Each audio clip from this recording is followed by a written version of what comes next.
Good evening. I apologise tonight if I cough. I managed to come down with some sort of a cold and I've got myself a sore throat and sore chest. Anyhow, now just before I started this report tonight, news reports are coming in on some of the Telegram channels of attacks by unmanned semi-submersible drones on the Black Sea. This is coming from the Slavyangrad channel on Telegram, and they're reporting that they were intended to attack the Crimean Bridge or the Kerch Bridge. These started about 40 minutes ago, it seems, which is about 11:15 Moscow time, and as of now there have been three of these unmanned semi-submersible drones detected. All three of them have been destroyed thus far. Now I'm just going to go over here, just have a quick look. So this might be what we're starting to see here, perhaps, and I haven't seen images. I imagine that they may have sunk, what if they have been intercepted and destroyed. But there has been some talk of Ukraine having these uncrewed underwater or semi-submersible vehicles. So looking here on the screen, we have this thing which looks most to me like either a cross between a torpedo and a plesiosaur, for those of you who are listening. It doesn't have the long fins and a tail as such, but it just has that long sort of sleek underwater shape and looks reminiscent of a torpedo. As I say, I can't confirm that this is what's used, but in the past, the term boats or surface drones and surface craft is used, but I've noticed tonight that these are now called uncrewed semi-submersibles. So who knows? It may be those. The reporting is that three of them were launched and that they have all been destroyed at this stage. Anyhow. Just a little bit of information now. I will go on and go through a sort of a summary and update of what's happened on the battlefront. But just before I get to that, just a little bit of reporting that I saw, which caught my eye on Abrams tanks. Again, reporting from Slavyangrad is that a group of Ukrainian soldiers have completed a training program on the US M1 Abrams tanks, which is a weapon which Kiev hope can break through Russia's entrenched defences. Around 200 Ukrainians have practiced on trainer tanks at US Army training areas in Germany, said spokesperson Colonel Martin O'Donnell. The soldiers recently completed one of the last phases of the program, which is a combined arms battalion force-on-force exercise at Hohenfels Training Area. Now, this sort of training is the thing that people have mentioned in the past as being crucial, and this is where the experience of tankers that are able to be successful in the field really comes about. And I imagine this is like anything. This is like driving a car. I remember when I was young, people were talking about how long it took for you to get intuition with driving, not just understanding how a vehicle worked, how your gear lever worked in coordination with your clutch and accelerator, not just understanding the road rules, when you could turn left and when you could turn right and where all of these things happened, but what people who had experience were able to do was use this intuition, sort of a perception of what's coming, and by looking ahead and just seeing traffic and picking up little hints and things that you can't really be taught in a classroom, be able to understand that, that car approaching me, they're going to turn left, they're not going to put their indicator on, and I can tell, and sure enough, these things happen. So this type of training that they're receiving now is an attempt to, I think, give them that level of experience and awareness. It's not just this is how you drive the tank, this is how you fire the tank. When this warning light goes off, you're running out of fuel, you need to do something about that and return to base. This is battalion on battalion, force on force exercises in a combined arms nature. So here they'll be coordinating with infantry troops, they'll be coordinating with other armoured vehicles, they'll be coordinating with artillery, and quite possibly even coordinating with Army Aviation and the Air Force. Unfortunately, this training is not going to give these people this intuition. because it's too brief, it's too short, and it's not enough, and it's not been ingrained into them over time. Ukraine is expected to receive the first 10 of 31 promised Abrams tanks in mid-September. So within a couple of weeks, the Ukrainians should be seeing the first of those. This is according to a Defense Department official, and who were granted anonymity in the reporting that I'm quoting from to discuss these plans. And they are reportedly claiming that Western officials hope the arrival of the tanks will give Kiev's forces the edge they need to push through Russia's fierce defences in the counter-offensive. 10 of the 70-odd ton tanks are currently in Germany undergoing final refurbishments, said the Department of Defense official. And once that is complete, they'll be shipped to Ukraine. And the US is committed to expedite delivery of the 31 tanks to Ukraine by the fall. Now, the fall, as the Americans call autumn, has started this weekend. So they're a little bit late there. Perhaps he means they're committed to have them there by the end of the autumn. Although he did decline to provide a specific timeline on these. After reading that, I then managed to catch Colonel Douglas Macgregor's interview with Tucker Carlson. If you haven't seen that, look it up on YouTube. If you're not aware of Douglas Macgregor, he was one of the, I would say, call him one of the early voices who seemed to be voicing a position in counter to the main Western narrative, and someone who I have found to be well-spoken, well thought out, well-versed in his history and his military understanding. And I believe quite often very compelling in what he talks about. Anyhow, Tucker was interviewing him and asked him a little bit about the Abrams tanks. And he mentioned a couple of challenges that he thought the Ukrainians might find. And there are a few things here that I wasn't aware of. I'm not a tanker. I'm not a tank person. I find them interesting, but really haven't researched tanks in great depth.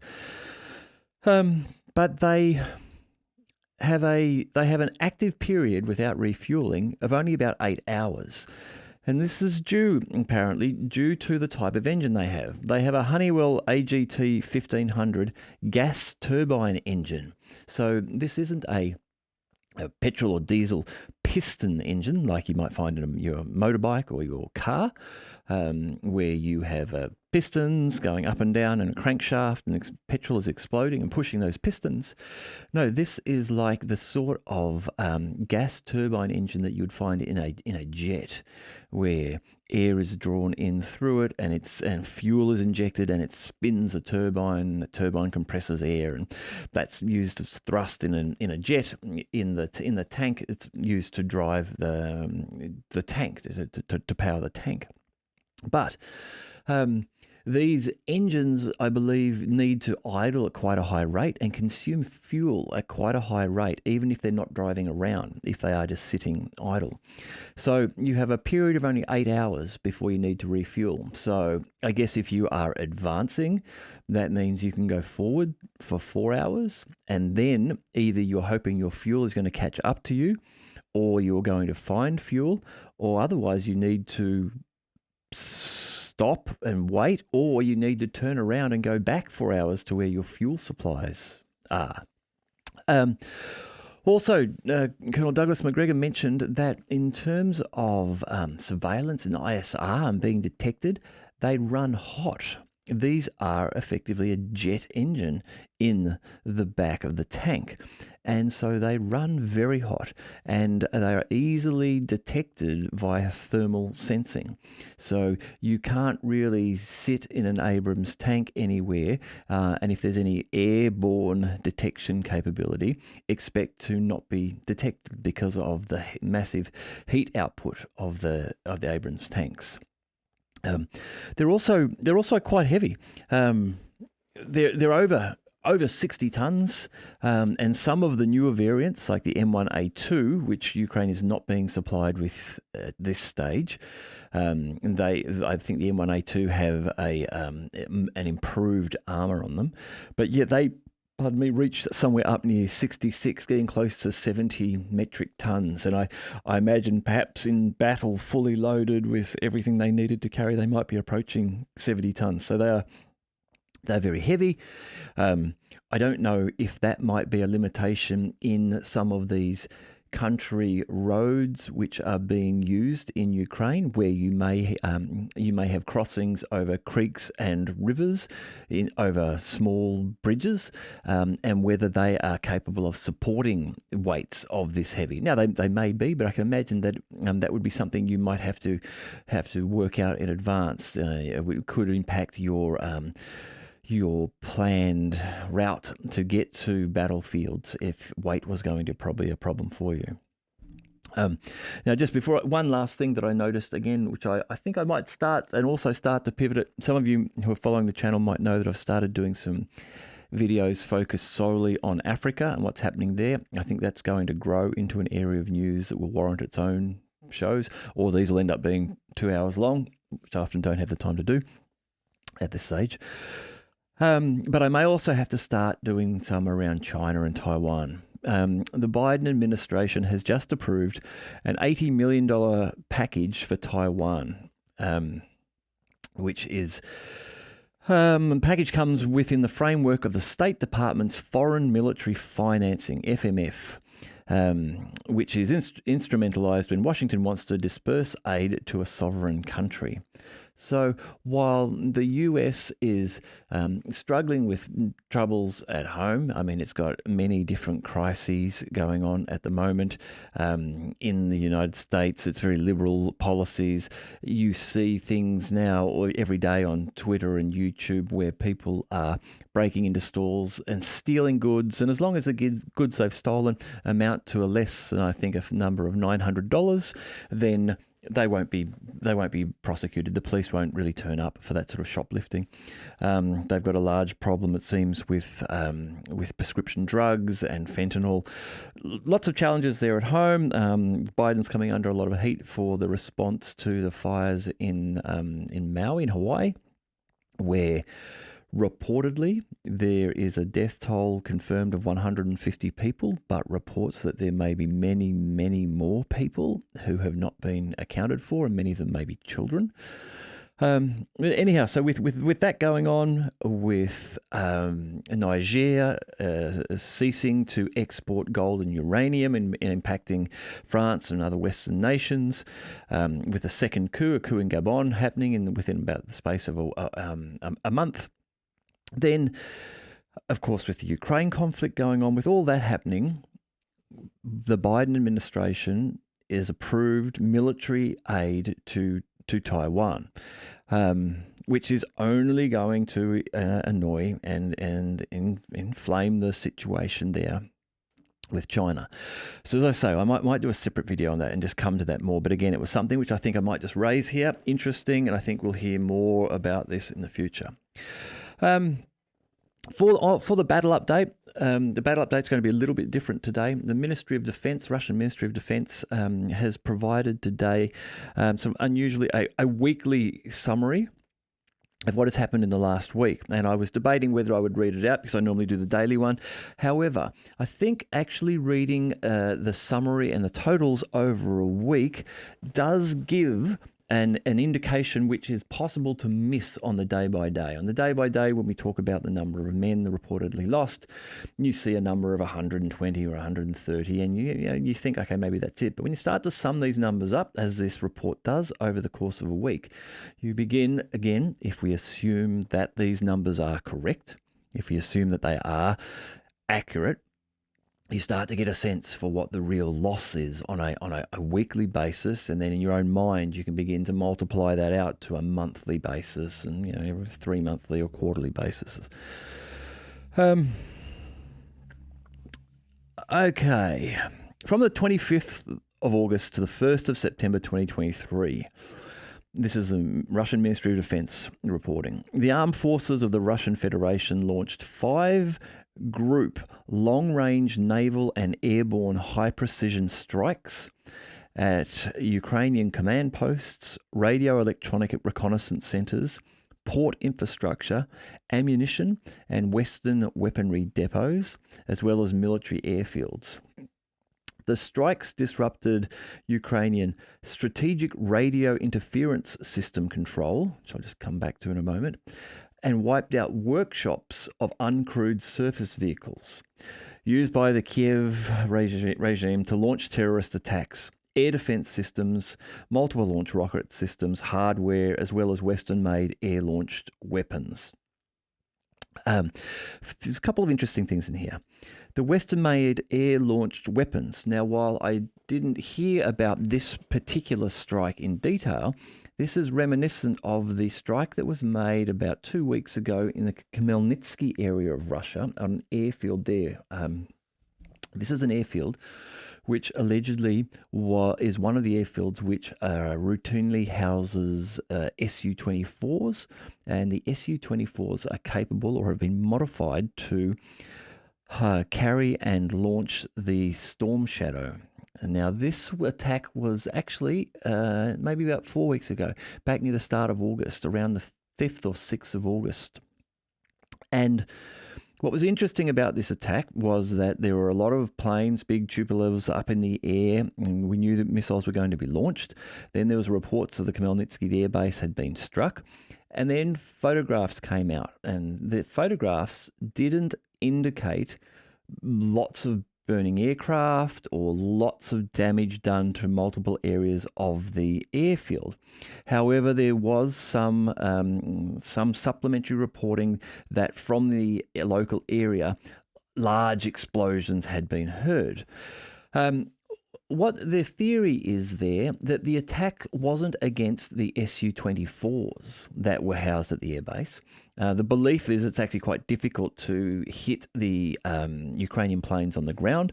The Ukrainian Air Force gets warning from air defense systems that there are missiles incoming, and they then get those Su-24s off the ground and shuttle them at a low level somewhere else out of the way, or keep them in the air and away from the airfields while the missile strike's going on. However, reportedly, what that missile strike was about, and which this one sounds as though it may also have been about, it was reportedly an attack on the ammunition store of Storm Shadow and Scalp missiles. Now, the reason that people are now believing this is what happened is that if that was on the 6th, let's say, of August, then the day after, on the 7th, there was a Storm Shadow attack of, I think, from memory, this may have been as many as 12 missiles. I think there's 2 on each Su-24, so there could have been 6 involved. And these attacks were on the bridges at the northern part of Crimea that joined them onto Zaporozhye and Kherson area. And that was it. There haven't been any Storm Shadow attacks since then. And so the logic is that the strike on the airfield was successful in that it hit the ammunition dump and it has destroyed the stockpile of Storm Shadow missiles. The ones that occurred the day after, the 12 of them were allegedly ones which were already loaded onto Su-24s. So they weren't in the ammunition depot at the time the missile strike hit. And thus, by already being attached to aircraft that weren't there, they were able to be launched the day after. Yes, so in this reporting in the last week, there has been further missile strikes on Western-made air-launched weapons. So I wonder if there's been another attack on another Scalp or Storm Shadow stockpile somewhere. Some other information that seemed to corroborate this idea was that just after the 7th of August, the German defense minister announced that they would provide Taurus missiles to Ukraine. Now, the Taurus missiles look just like the Storm Shadows and the Scalp missiles. However, the Taurus missiles have a longer range out to about, I want to say 500 kilometers here from memory. And they also have a more complex and improved detonation system. So the Taurus missiles are capable of being programmed to, as an example, being programmed to fly into the top of a building and then penetrate through a programmable number of floors and detonate at the level you want them. So if the office you really want to take out is on the 4th floor, you send them up high, you land it on top of the building, and you've calculated how many floors there are in your 12-story building. Okay, we've got to go through 8 layers of concrete, and the concussion from each layer of concrete is counted, and then when it gets down, this is level 4, boom, it goes off. The Germans haven't actually provided the Taurus missiles yet. Their reasoning, and this has caused some contention, is that because of the range of them, they could be fired directly into Russia and at targets in Russia from safely within Ukraine. And there was some reporting I saw where the Germans were looking at seeing if they could modify the range of the missiles so that they would disable them and not allow them to fly that far. At this stage, I've heard no more if that's occurred, although I have also not heard that they have been provided. Other things interesting just in that little thing of what's happened in that first week there. 5 group strikes on long range strikes on radio electronic reconnaissance centers. Which disrupted Ukrainian strategic radio interference system control. Now, the radio interference systems, these are sounding like the hot new toy to have in this conflict. And this is because they are able to operate as a countermeasure to drones. It seems that these devices, if operating correctly, enable you to, in an area, and I don't know the range, I don't know the details of these, but in an area, be able to suppress drone activity through some sort of radio interference. These small FPV, first-person view, these drones, which are controlled by someone with like an iPad, that type of a tablet device, they're just using radio frequency to communicate. And so if you are able to put some sort of electronic warfare radio interference shield over your area, suddenly you are protected from those drones because they can no longer communicate back to their pilots. So reportedly that has been targeted and struck. And also workshops of uncrewed surface vehicles. Now, this relates to the news that we have just from, I mentioned earlier tonight, where we have these reports of uncrewed semi-submersible boats. So perhaps here, in the earlier mention, it said that some port infrastructure were targeted. Perhaps these were port infrastructure buildings around Odessa and Mykolaiv, that area, which were developing or housing drone boats. Okay. The Ministry of Defence then goes on to say, over the past week, the combined environment was the most tense and complicated in Donetsk and Zaporozhye regions.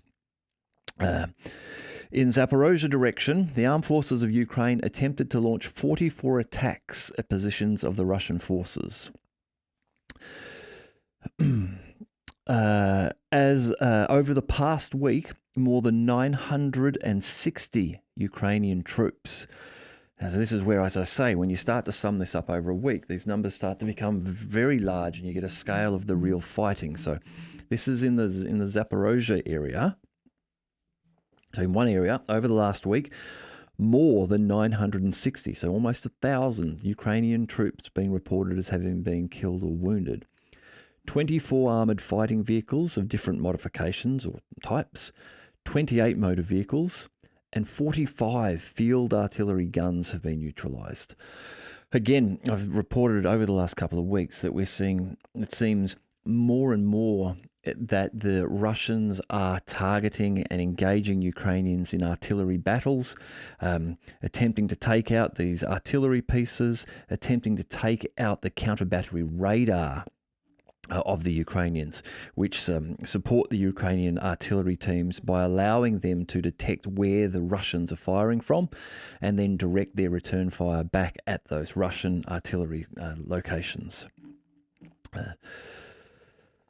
And then they say severe Ukrainian manpower losses in the course of the counteroffensive are caused by the Russian forces' effective strikes at Ukrainian armoured hardware at distant approaches. And here I just want to read something else that I found was interesting. This is a Russian person commenting or explaining the Ukrainian tactics. And so they say, what is typical for the actions of the armed forces of Ukraine on the line of contact, or how the counterattack forces are echeloned, or how the forces are laid out from the front line, from the line of contact going backwards. 1.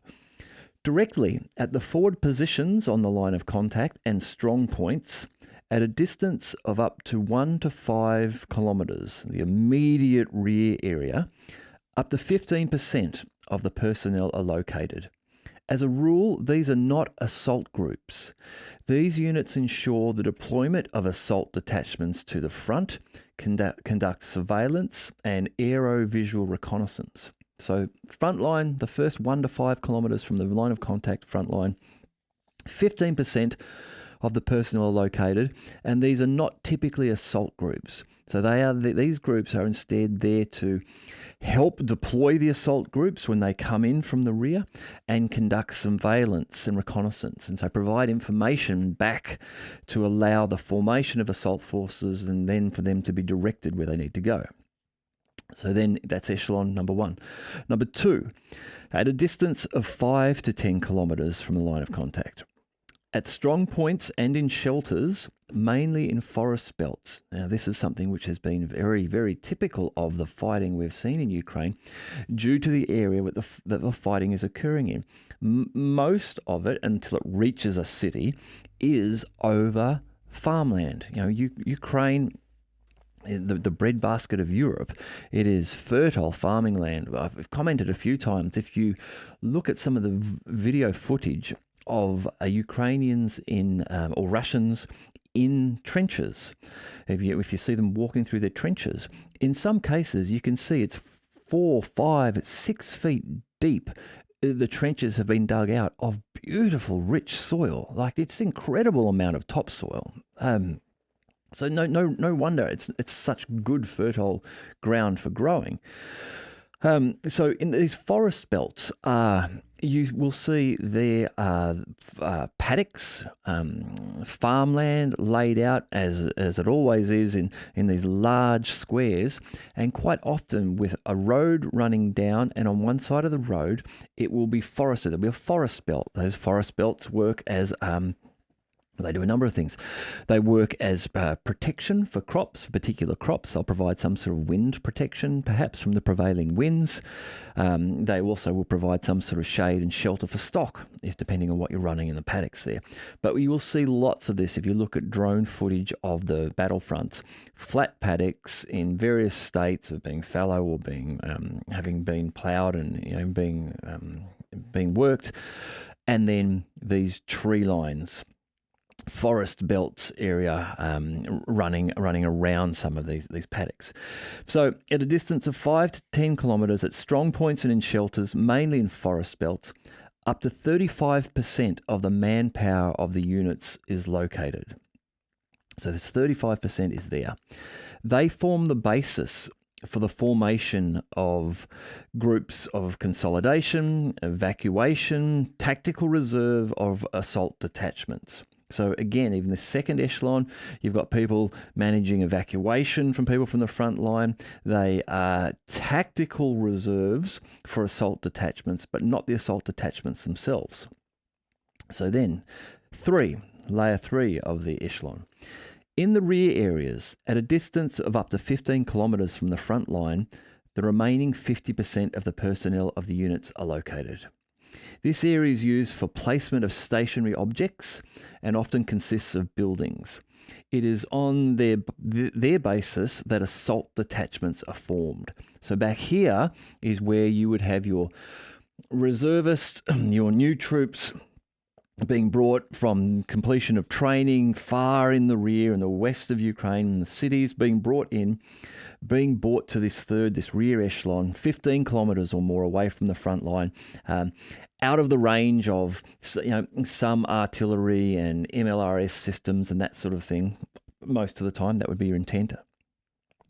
50% of the fighting group on the entire front line are housed back there, husbanded back there. This area is used for placement of stationary objects as well, so command and control centres and things like that, often in buildings. And this is where the assault detachments are formed. So here's where you actually build up your assault groups. Now, this is where the reporting here breaks away from talking just about the echelons and then goes on to talk about how this is working. Despite the use of the layered system of distribution of troops on the line of contact, or line of control, the enemy, or in this case Ukraine, was unable to minimise losses among the personnel and equipment due to the concentrated fire of our artillery and minefields. However, the Ukrainians have a stable influx of the reserves of the offensive grouping to the line of control, counting on a strategy of eventually wearing down Russian forces. This is typical for the entire front. So this person from the front line who's reporting on this, providing this information, is suggesting that the layered defences are still not enough, and that heavy concentrated artillery fire is reaching back into these echelons and causing problems. And at the front lines, the minefields are. However, the Ukrainians have a steady, stable influx of reserves. They're continuing to reinforce these areas, even though they're suffering heavy losses, with a strategy of eventually wearing down Russian forces. Now, this is something which a couple of times I've spoken about on this channel here, and how there is a population mismatch and why this strategy won't work for Ukraine, or at least not for Ukraine alone. Ukraine is now down to about 25 million people from a population of probably 38 or something like that, perhaps before the start of the war, somewhere around there, near 40. Russia has 140 million people to draw upon. So if they are talking about a strategy of eventually wearing down Russian forces, Ukraine is far more likely to run out of forces before Russia does. Like in my topic on this the other night, we talked about this. If you were to take Germany at 84 million people and Poland at I think around 36 perhaps, and then the remaining 25 million Ukrainians, put them all together, now you've got about parity. You've got about 140 million people to fight the Russians. But without, say, all of Germany and Poland being involved, this strategy will not win for Ukraine. He then goes on to say, this is typical, this approach, for the entire front line. It is especially manifested in the areas of the most acute battles, the Zaporozhye and South Donetsk sectors of the front, and the Bakhmut or Chormorsk direction. The only site, and this is interesting, the only site where this system has not been implemented is Kupiansk. So Kupiansk in the north, which seems to have been an area the Ukrainians were able to not forget about, but not focus on either for a period of time, because their big push, and as many people believe, the plan of the counteroffensive was to break through in the southern Donetsk and the Zaporozhye regions down through Orkiv and Rabotny and through Neskuchny, Staromayorsk and Yorozhny, to break down towards Tokmak, Melitopol, and get to the Sea of Azov. So the Ukrainian forces were concentrated in that southern area of Zaporozhye and South Donetsk. And hence, this is how they have structured their offensive line of contact there. In Kupiansk, it seems as though there wasn't a great deal going on. There didn't seem to be a great push from the Russians there. The Ukrainians were quite confident that they had successfully pushed the Russians back out of Kharkiv. And What seems to have happened there is that Russian superiority, slow superiority in numbers, has led to unexpected Russian gains in that area, and the Ukrainians perhaps have not been actively operating in that offensive manner there. They've fallen back into a defensive, or they've needed to take a defensive stance in that area.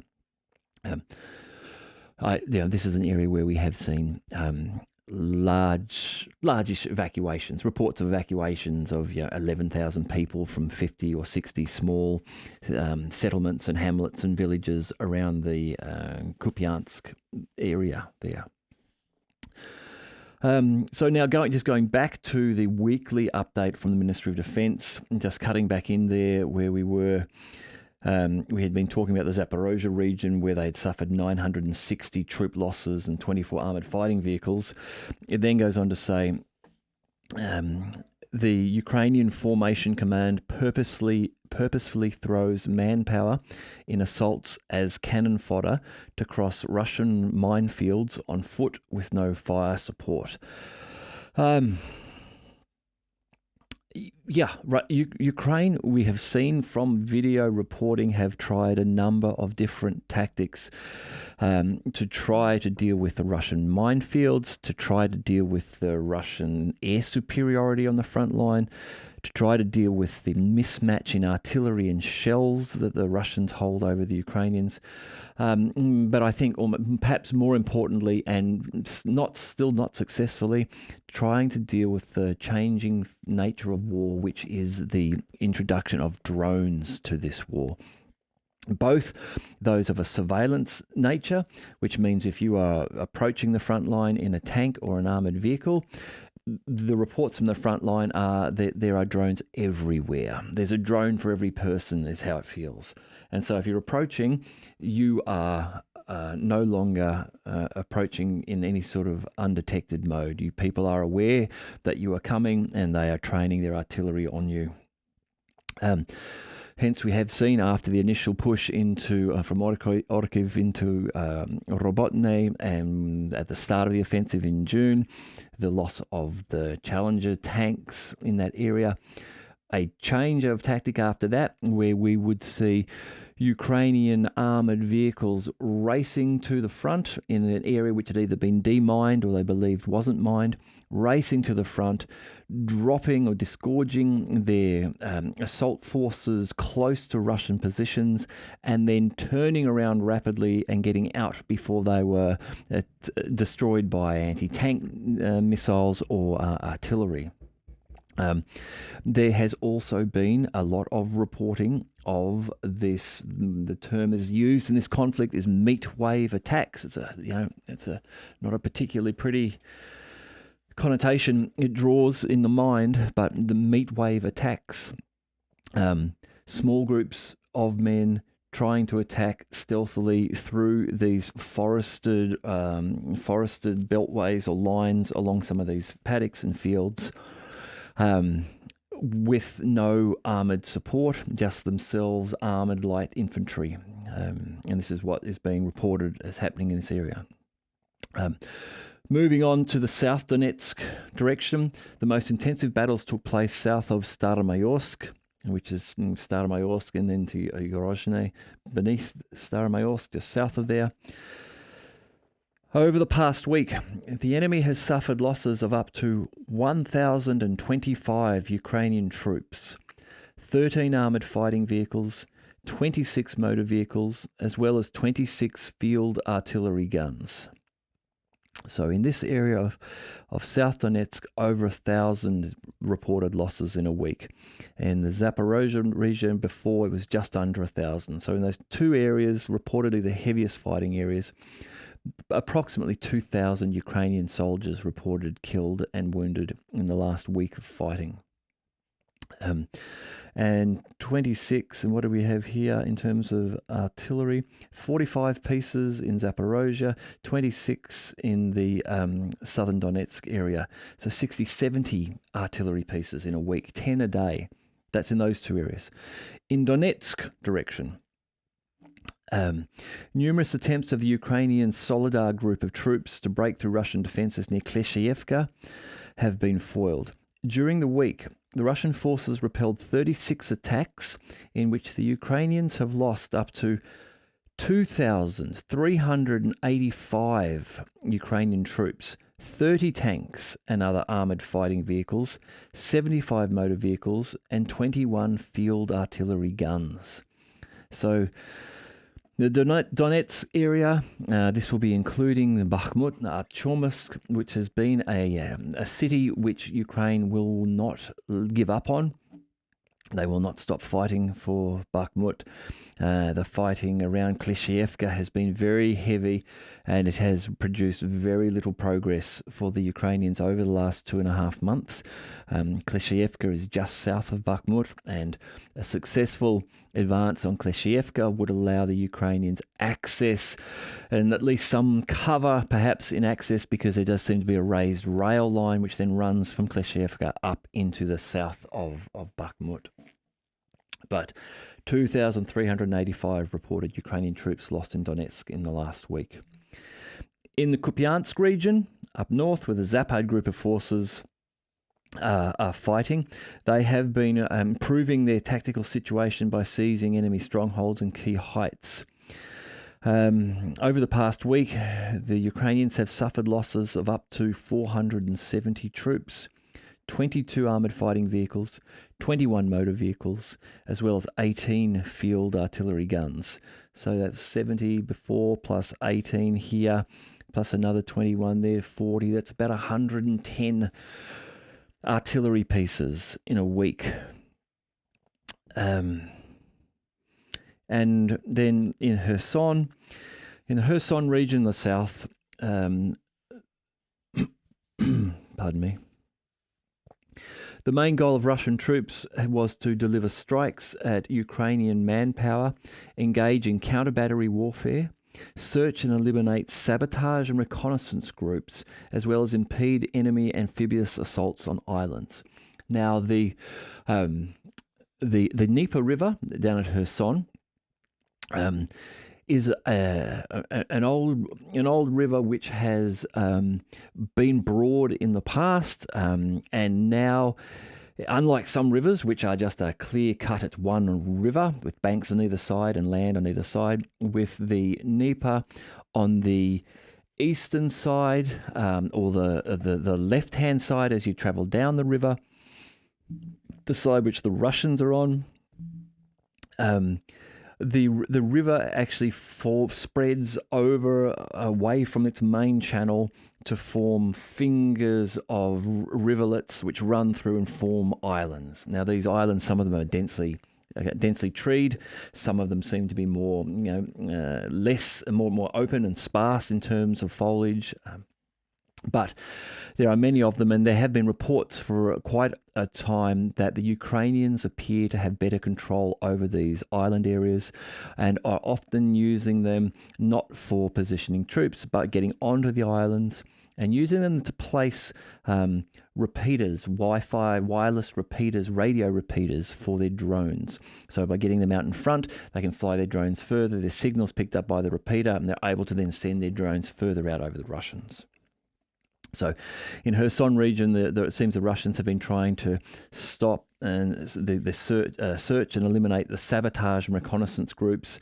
These are these Ukrainian groups which are getting across the river in small speedboats, in 3 or 4 or 5 people in a speedboat.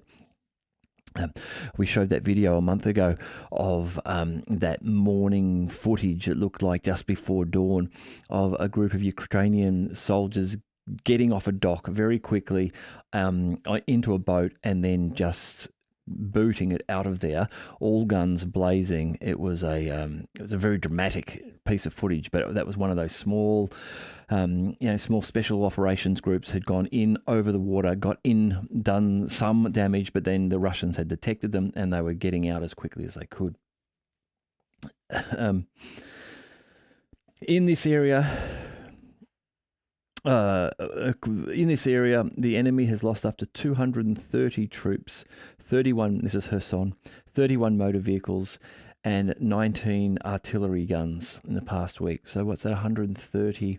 So it's almost getting up to around 20 pieces of artillery a day, if this reporting is correct, are being lost by the Ukrainians. Now, that's a lot to be replacing. That's a lot to be losing. The Black Sea now in the last week. So not only the activity which we reported on just earlier today, the drones that were being launched and allegedly intercepted, perhaps on their way to the Kerch bridge, but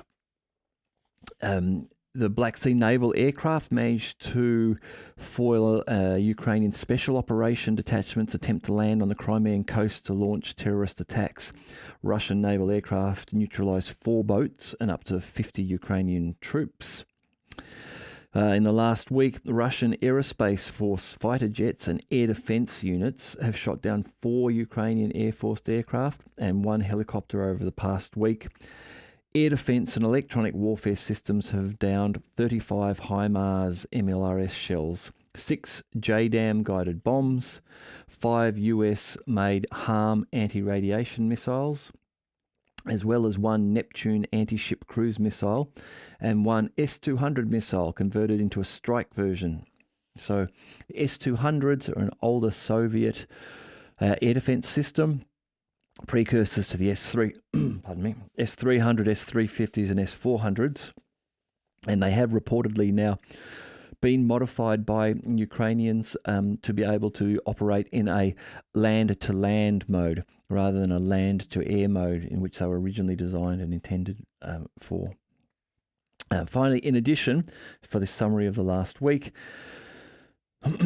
281 Ukrainian unmanned aerial vehicles. So these are fixed-wing drones, like the CPAC, the cardboard ones that the Australians have produced and have been used allegedly recently, and a group of other ones, the Bobo drones. But these aren't the smaller quadcopter drones. These are larger, 6-foot wingspan, that type of thing. 281 unmanned aerial vehicles shot down, including a Tu-141 Strij drone.